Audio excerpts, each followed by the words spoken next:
The fluorescent lights above me flickered as my vision started to blur. I gripped the podium tighter, trying to steady myself as 40 pairs of eyes stared back at me from the conference room. Something was wrong, terribly wrong. And as you can see from the Q3 projections, my voice wavered. The PowerPoint slides began to swim together, transforming into a kaleidoscope of meaningless colors. My heart wasn't just racing, it was trying to escape my chest entirely. I'm Sophia, and I was dying in the middle of the most important presentation of my career. "Ms. Wells, are you all right?" someone asked from the back row. I opened my mouth to respond, but nothing came out. The room tilted sideways, and suddenly I was watching the ceiling panels spin above me as my body crumpled to the floor. Voices erupted around me. "Call 911! Is she breathing? Clear the room!" My assistant Sarah's face appeared above me, her mascara already starting to run. "Sophia, stay with us. The ambulance is coming." I tried to reach for my phone, but my arms felt like lead. Call my parents," I managed to whisper before everything went dark. The next thing I remember was the cold. So much cold. Doctors speaking in urgent tones, words like cardiac arrhythmia and immediate surgery filtered through my consciousness. "Please," I begged the nurse, prepping my arm for an IV. "My phone. I need to call my family." She hesitated, then handed me my iPhone. With trembling fingers, I dialed my mother's number, straight to voicemail. I tried my father. Same thing. My texts grew increasingly desperate. "Mom, I'm in the hospital." "Dad, please answer." "They're taking me to surgery." "I'm scared." The nurse gave me a sympathetic look as she took my phone away. "We need to go now, honey. I'm sure they'll be here when you wake up." They weren't. I came to in the ICU hours later, groggy and alone. The steady beep of monitors created a soundtrack to my isolation. Sarah had left a note saying she'd be back in the morning, but hospital policy only allowed immediate family after hours. Immediate family. What a joke. At 3 a.m., a night nurse came to check my vitals. She had kind eyes and a gentle touch as she adjusted my IV. "Your mother left a voicemail earlier," she said, reaching for my phone. "Would you like to hear it?" I nodded, hope briefly flickering in my chest. "Hi, sweetie. We got your messages, but we can't come right now. Hazel is having an absolute crisis over the color they painted her new apartment. She's inconsolable. You know how she gets. We'll try to stop by tomorrow if she's feeling better. Love you." The nurse's face said it all. I turned away, hot tears sliding down my cheeks. "Would you like me to call someone else for you?" she asked softly. A memory flashed through my mind. Last Christmas, when I'd written a check for $50,000 to cover Hazel's credit card debt. Mom had barely looked up from helping Hazel arrange her new designer handbag collection. "Thanks, Sophie. You're such a good sister." Good sister, good daughter, good ATM. I wiped my eyes and looked at the nurse. "Actually, yes. Could you hand me my phone? I need to call my lawyer." She passed me the phone, concern evident in her expression. My hands were steady now as I scrolled through my contacts and pressed call. "Derek, it's Sophia. I know it's late, but I need you. Bring the papers, all of them. Yes, I'm sure. I'm in the ICU at Mount Sinai." I paused, listening to his response. "No, my family isn't here. That's exactly why I'm calling."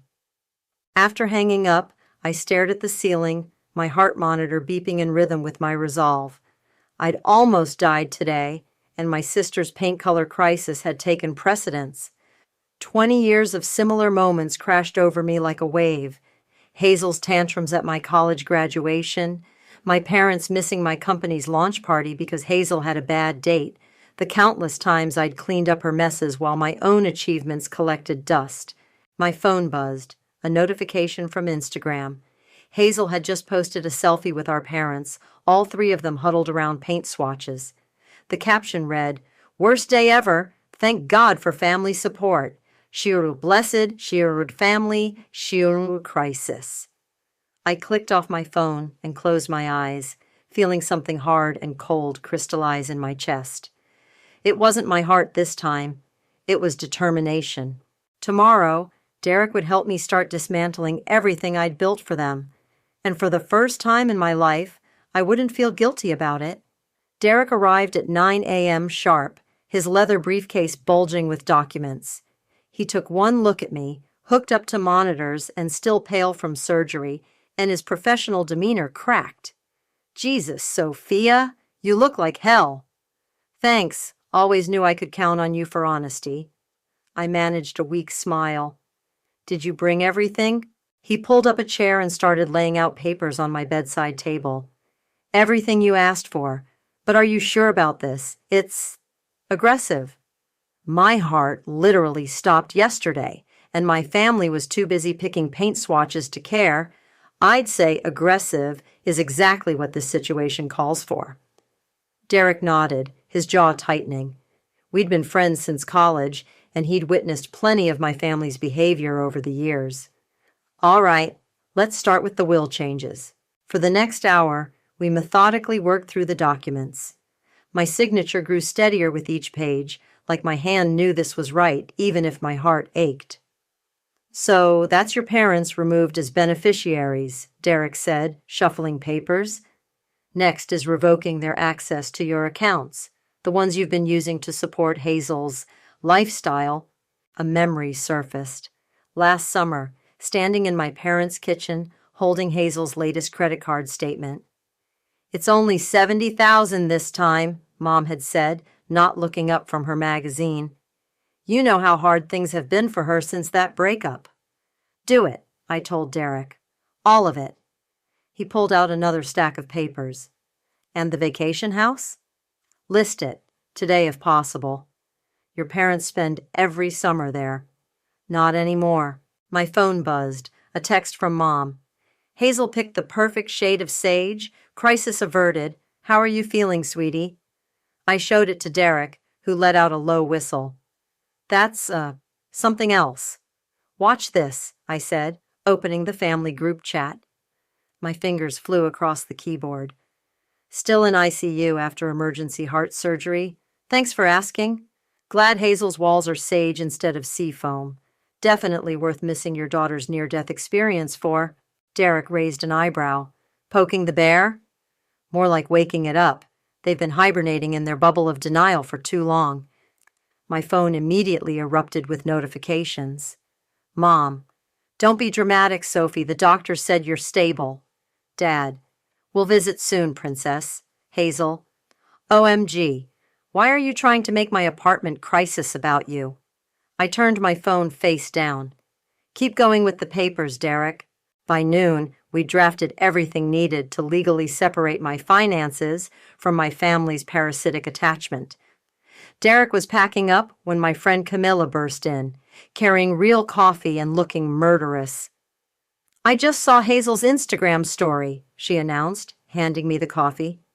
"She's doing a full home renovation reveal, tagged it Geller Blessed Troller New Beginnings, family support. Not a single mention that her sister almost died yesterday." "Of course not," I said, taking a sip. "That would require acknowledging someone else's existence." "I've got the papers ready to file," Derek said, standing, "but I'll hold them until tomorrow.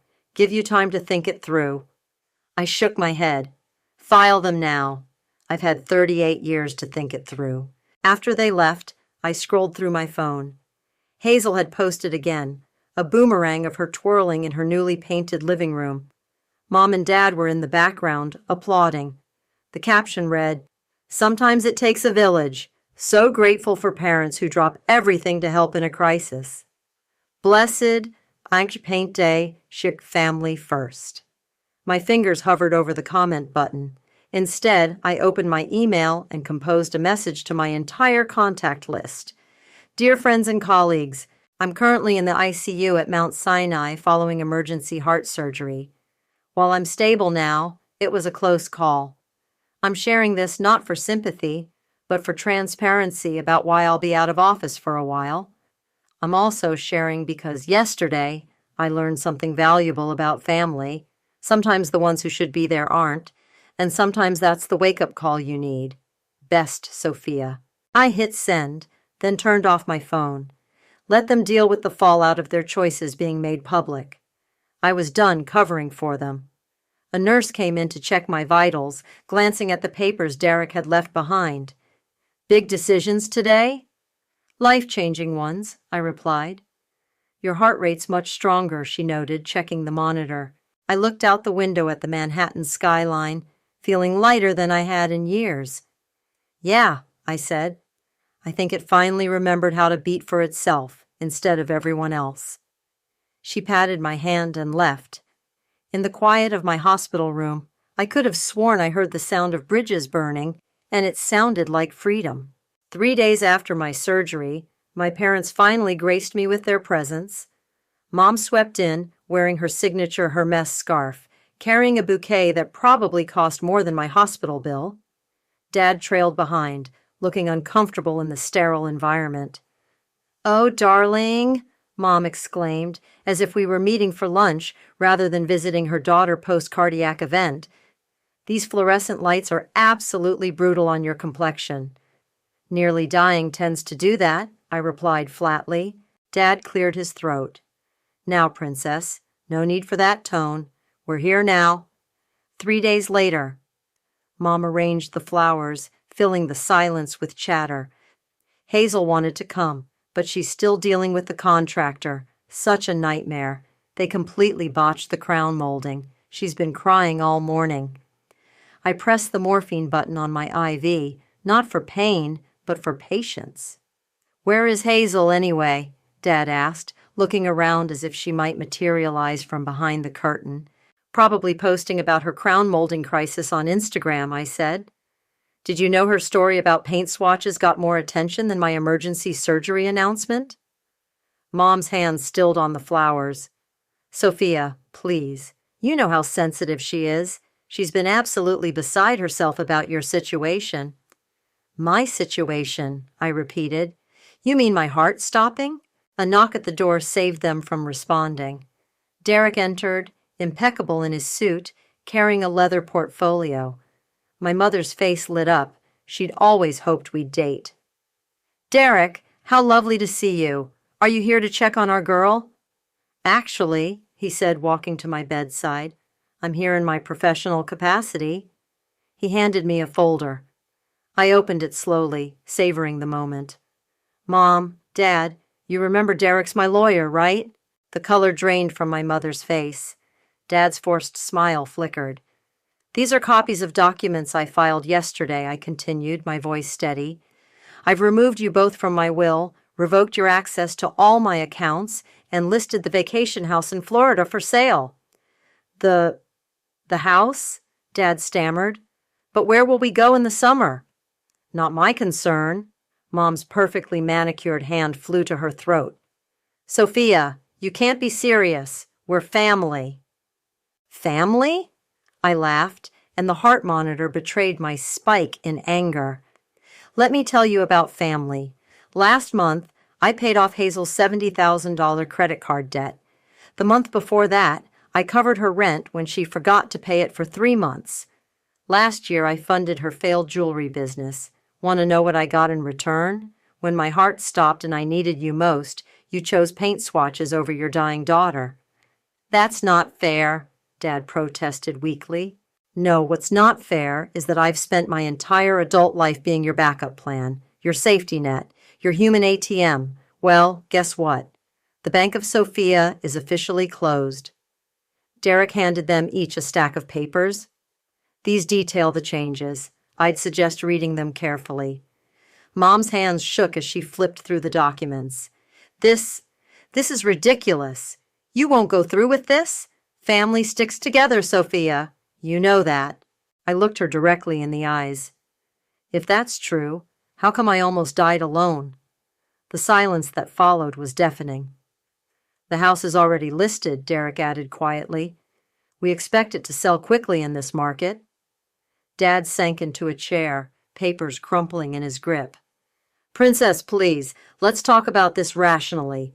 I had plenty of time to think rationally while lying here alone for 3 days. I said. Did you know the nurses took turns sitting with me after surgery because they felt bad that I had no family here? Strangers showed more concern than my own parents. Mom's mascara was starting to run. You're being dramatic. We came as soon as we could. After Hazel's paint crisis was resolved, I corrected. Check your priorities, Mom. Better yet, check your phone. I'm sure Hazel's having another meltdown about crown molding right now. As if on cue, Mom's phone buzzed. She glanced at it instinctively. Go ahead, I said. Answer it. We both know you will. She stood, smoothing her skirt with trembling hands. This isn't over, Sophia. You're upset. You're not thinking clearly. We'll discuss this when you're feeling better. Actually, we won't. I pressed the call button. Nurse, I'm ready for my rest now. As security escorted them out, a precaution Derek had arranged, I heard Mom's voice crack. She can't do this. She's our daughter. No, I whispered to the empty room. I'm just the backup daughter you never wanted but always needed, and I quit. The monitor showed my heart rate returning to normal, steady and strong, like it knew this was just the beginning. My phone rang at 3 a.m. Hazel's name flashed across the screen, and I answered out of morbid curiosity. How dare you? Her voice crackled with rage. How dare you do this to Mom and Dad? Good morning to you too, Hazel. How's the crown molding crisis? Don't you dare be sarcastic with me. They're devastated. Mom hasn't stopped crying, and Dad had to take a Xanax. I adjusted my hospital bed to sit up straighter. Interesting how they can have such strong reactions to consequences but couldn't muster any concern when I was literally dying. Oh my God, you're not dying. Stop being so dramatic. My heart stopped, Hazel. Actually stopped. But please, tell me more about your paint emergency. She made a sound between a scream and a sob. You need to fix this. Call Derek right now and undo everything. Or what? Or, she sputtered. Or I'll never speak to you again. I laughed, genuinely laughed, for the first time in days. Is that supposed to be a threat? The line went quiet for a moment. When Hazel spoke again, her voice had that familiar manipulative tremor, the one that usually preceded getting her way. Remember when we were kids and you promised to always take care of me? A memory flashed. I was 12, Hazel 6. She'd destroyed my science fair project the night before presentation, dumping glue all over weeks of work. Mom had blamed me for not sharing my supplies. Actually, I do remember, I said. I remember a lot of things, Hazel, like how I sold Grandma's ring, my only inheritance, to bail you out of debt 3 years ago. Remember what you said then? Thanks, sis. You're the best.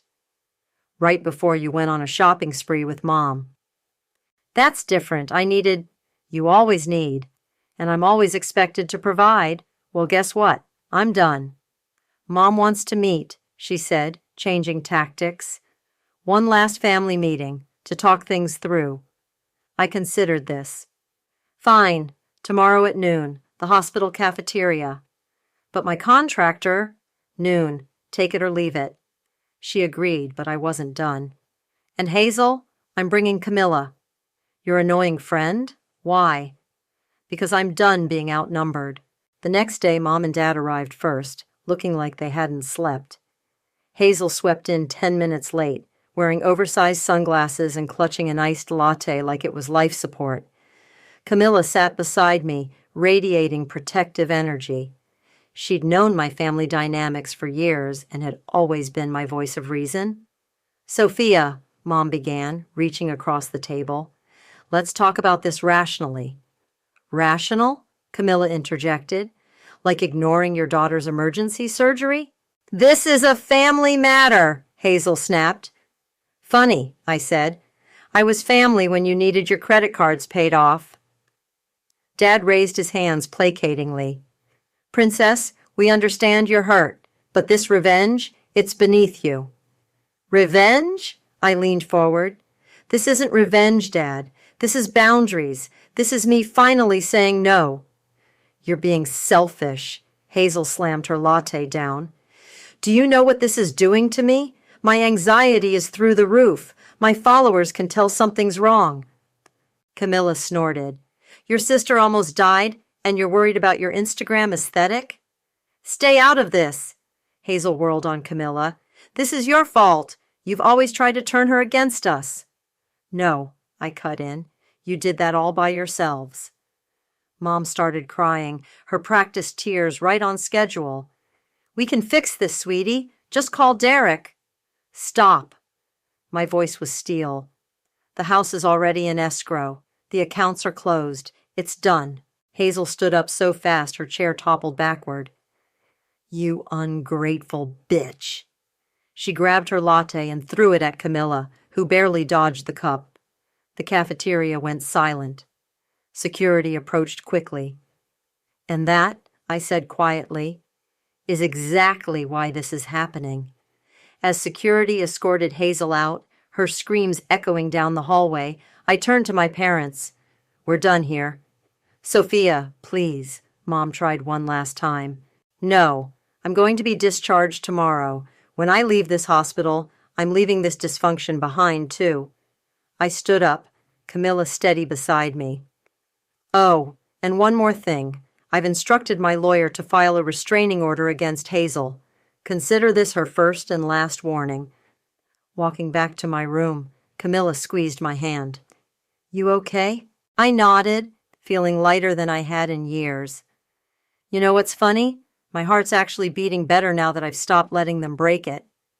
Behind us, I could hear Hazel's distant screams mixing with Mom's sobs, the sound of consequences finally catching up to them all.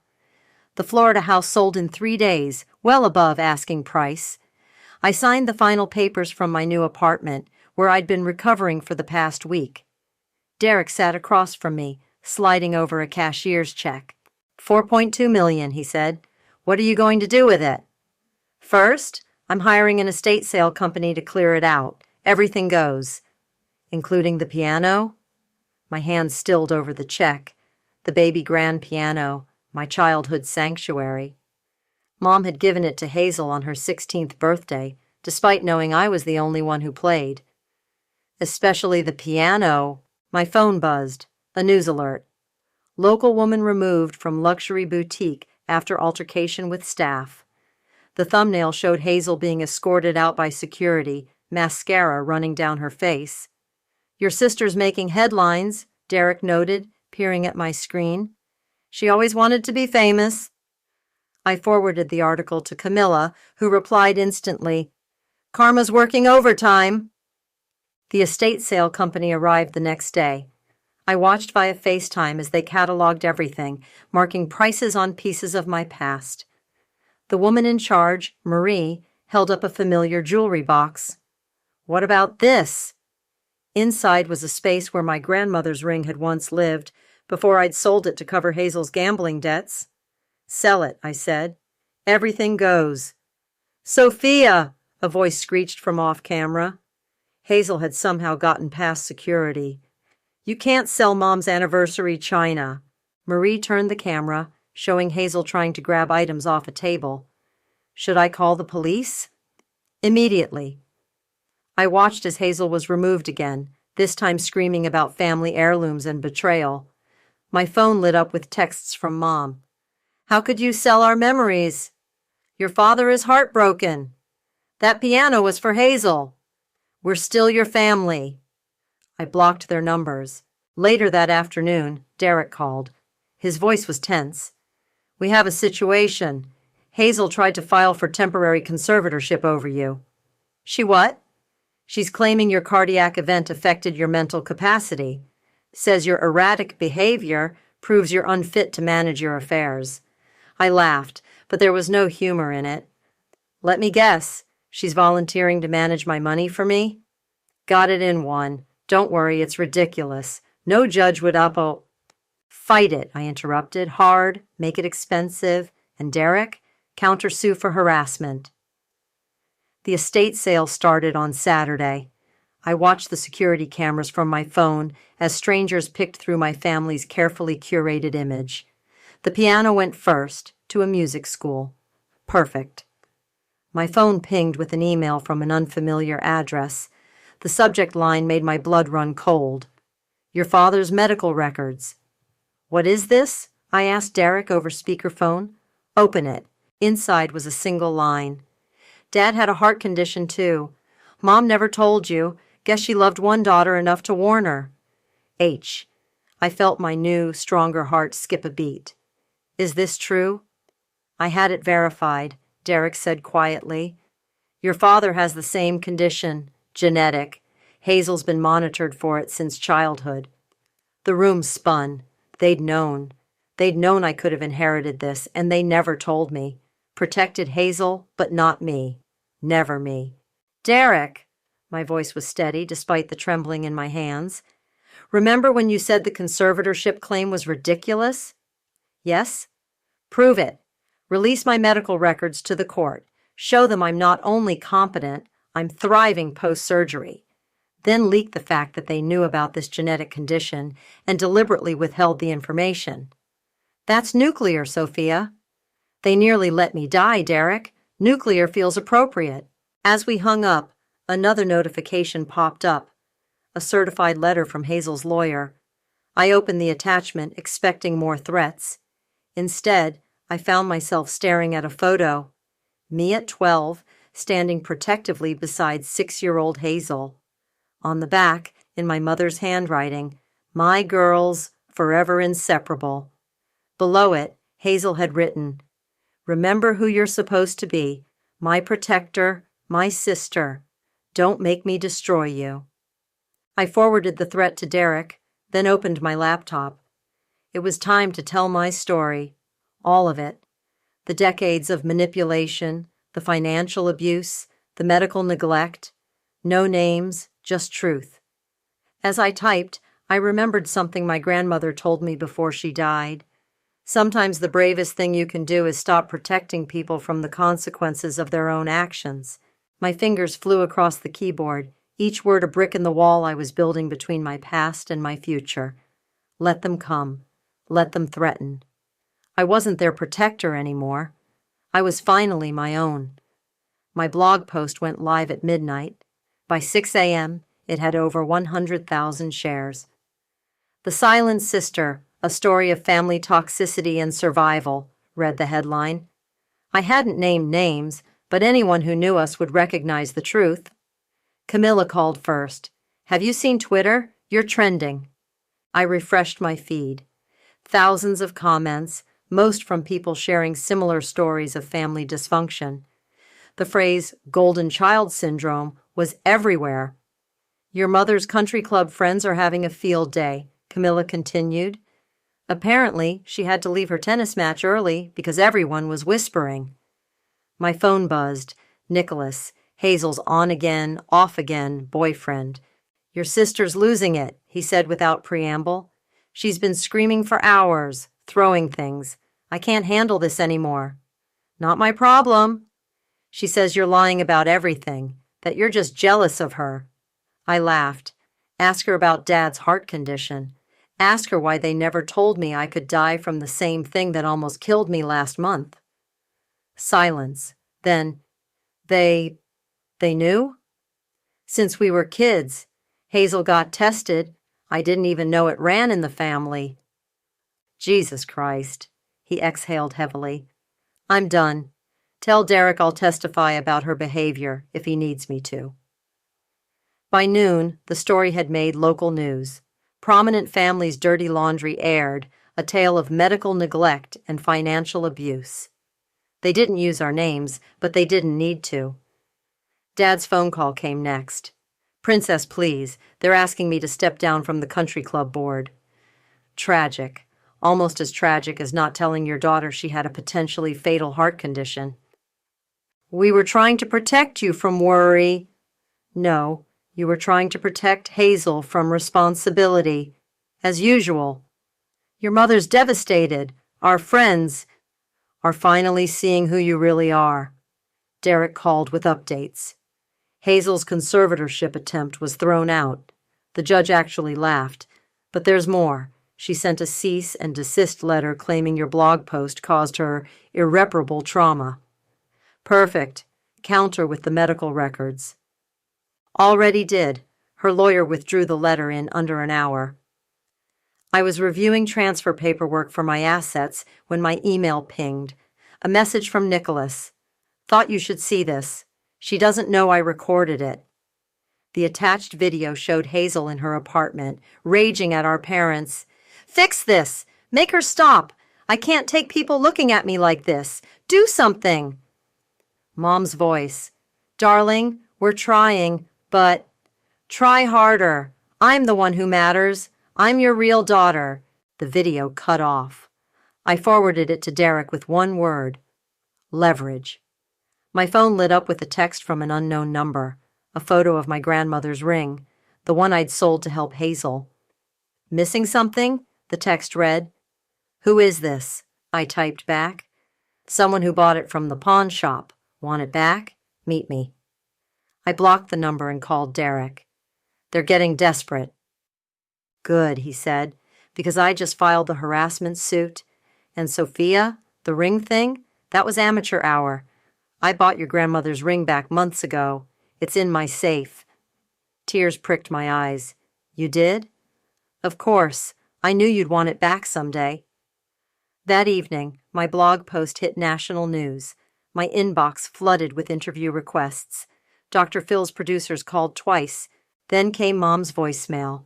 She was crying, screaming, apologizing, all in the same breath.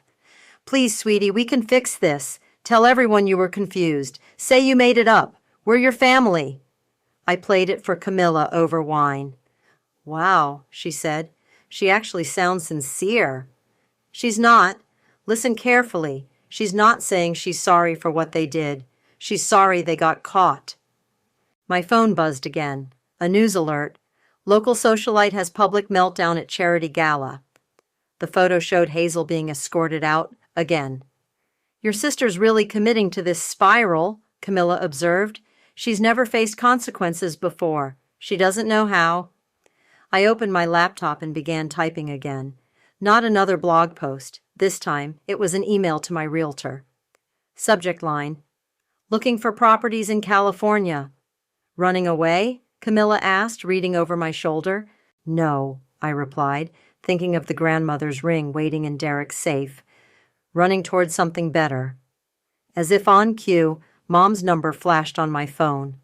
For the first time in my life, I didn't feel the urge to answer.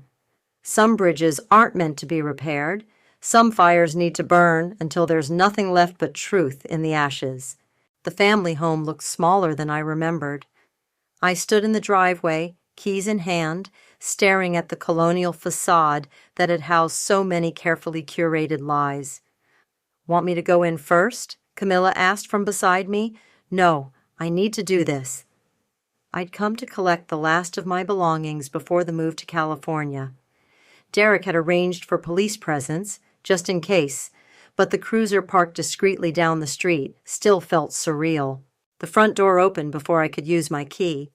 Mom stood there looking oddly diminished without her usual perfect makeup. You brought security? Her voice cracked.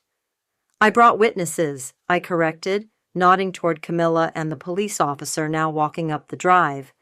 Dad appeared behind her. Princess, this is unnecessary. After Hazel's latest stunt, I'd say it's very necessary. They stepped aside, letting us enter. The house smelled of desperation and Chanel No. 5, Mom's stress-cleaning signature. I'm here for my things, I said, heading toward the stairs. Just my childhood photos and some documents. Wait, Mom called out. There's something you need to know first. I turned, watching her twist her wedding ring, her tell for incoming manipulation. You should sit down for this. I'll stand. She exchanged looks with Dad, who nodded slightly. It's about your adoption. The word hung in the air like smoke.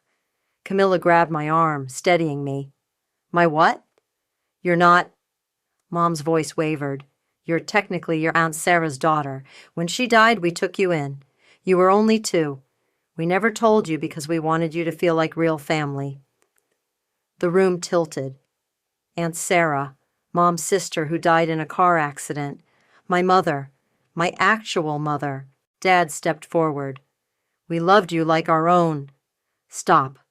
My voice was ice. You loved me like your own? You let me believe I was your biological child while withholding life-saving medical information because it wasn't actually genetic for me? You prioritized your biological daughter while I paid her bills, cleaned her messes, and nearly died alone? We didn't want you to feel different, Mom protested. Different? I laughed, the sound harsh even to my own ears. You mean like how you treated me differently my entire life?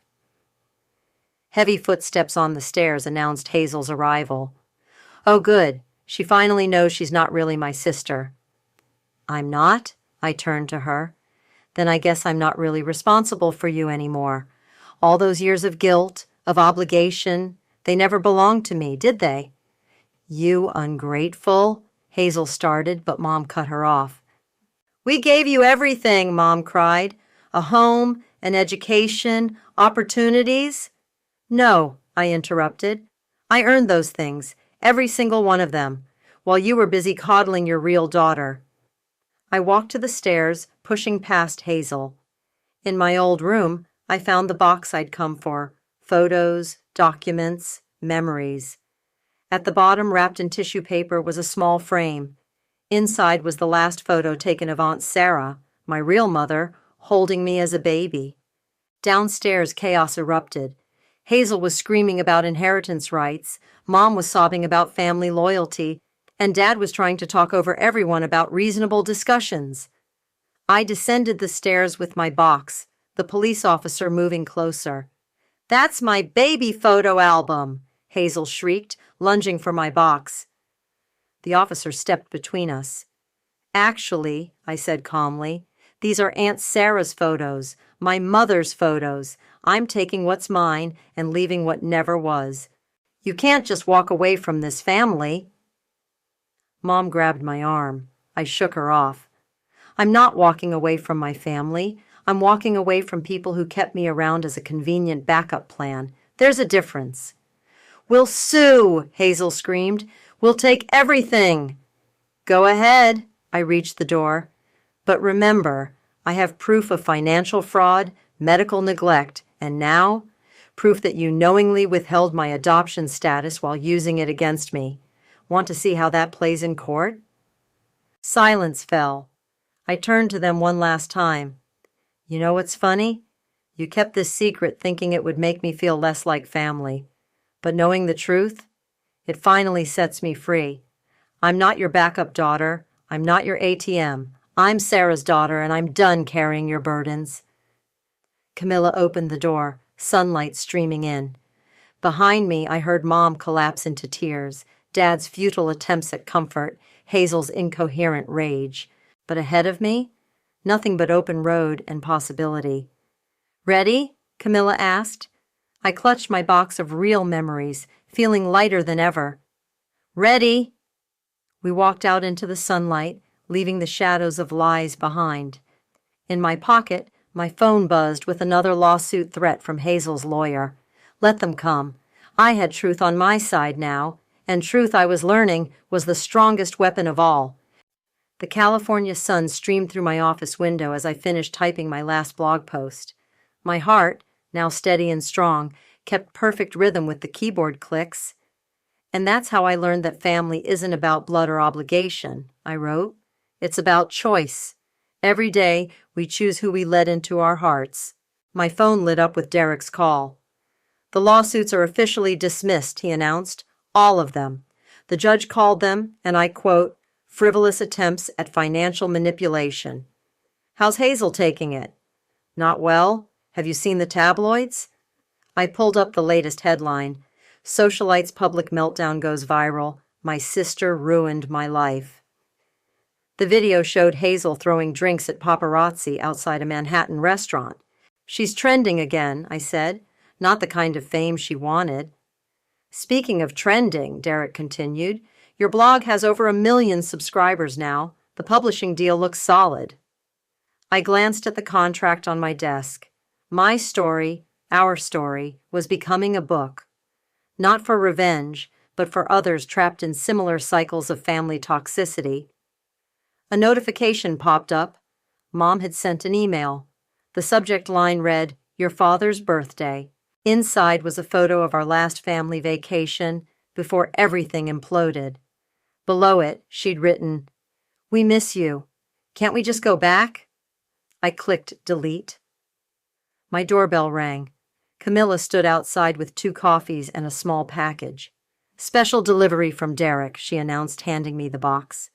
Inside, nestled in velvet, was my grandmother's ring, the one I'd sold for Hazel, the one Derek had rescued, but now it sat on a new chain, transformed into a necklace. "Derek said you might want to wear it differently now," Camilla explained. "New meanings for new beginnings." I fastened it around my neck just as my laptop chimed. A donation confirmation. I'd just funded a year of cardiac screening for low-income families through my local hospital. The program was named after Sarah, my real mother. "Your support group starts soon," Camilla reminded me. "Ready?" I logged into the video call where dozens of faces appeared, all people who'd found their own strength through my story. We weren't just healing ourselves, we were building something new. "Welcome, everyone," I began. "Today we're talking about setting boundaries without guilt." Halfway through the session, my phone buzzed. A text from Nicholas. "Thought you should know, Hazel's trying to sell a story to the tabloids about your adoption. But don't worry, I sent them the video of her admitting to financial fraud instead." I smiled. Karma really was working overtime. Another email arrived, from Dad this time. The subject line made me pause. "I'm sorry.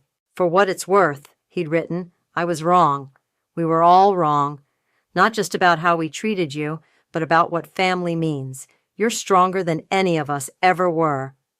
For the first time, his words held no power over me. I didn't need his approval or his apology. I was no longer that girl desperate for her family's love. The support group session ended with our usual affirmation, "We choose ourselves today."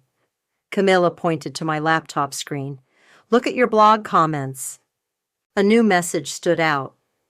"I left my toxic family today. Your story gave me courage. Thank you for showing me that walking away isn't giving up. It's growing up." I touched my grandmother's ring, now resting over my heart instead of weighing down my hand. "Ready for dinner?" I asked Camilla. "The new Thai place has outdoor seating." "Always." "Oh, and I invited someone from your cardiac support group, that writer who also survived family drama. She seemed cool." Outside, the sunset painted the sky in colors no paint swatch could capture. My phone buzzed one last time, Hazel posting another rant about family betrayal. I turned off notifications and smiled at Camilla. "You know what? I think I'm finally done carrying their stories. It's time to live my own." We walked toward the restaurant, my grandmother's ring catching the last rays of sunlight. Behind us, a stream of comments flowed on my blog post. "You helped me find my voice. I'm choosing myself today. Thank you for showing us the way out." Revenge had brought me here, but it wasn't what kept me standing.